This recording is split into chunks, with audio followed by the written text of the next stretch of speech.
حضرت عمر رضی اللہ تعالیٰ عنہ خاندان نبوت کا کتنا احترام کرتے تھے، اس پر چند واقعات ملاحظہ فرمائیں۔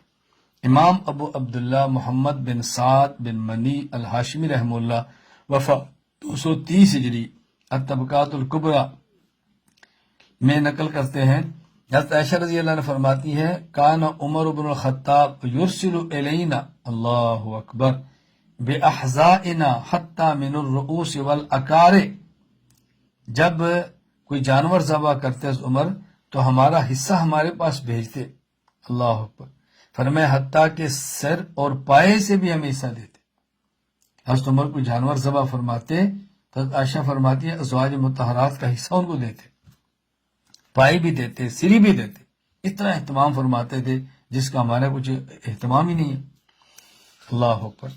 امام ابو الفرج جمال الدین عبد الرحمن ابن جوزی رحمہ اللہ وفات 597 ہجری المنتظم فی تاریخ الامم والملوک، جس میں فرماتے ہیں کہ حضرت ابو عثمان ابی حارثہ الربیع نے نقل کیا حج عمر بازواج النبی صلی اللہ علیہ وسلم ما ہن اولیاؤہن ممن لا تحتجبن منہ، اللہ اکبر۔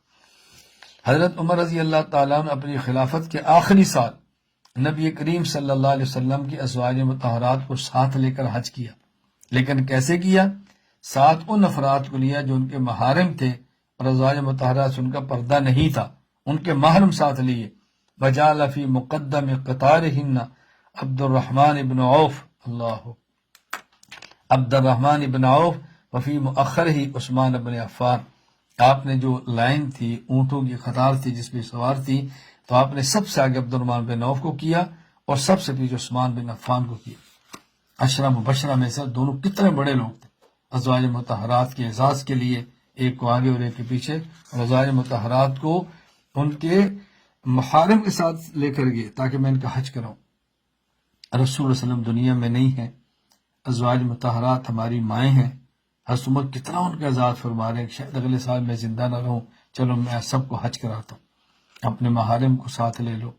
حضرت عثمان کو پیچھے، عبد الرحمن بن عوف کو آگے، یوں اونٹوں کی قطار کے اندر لے کر گئے۔ پتہ ہے کس قدر احترام تھا ازواج مطہرات امہات المومنین کا رضی اللہ تعالیٰ عنہن۔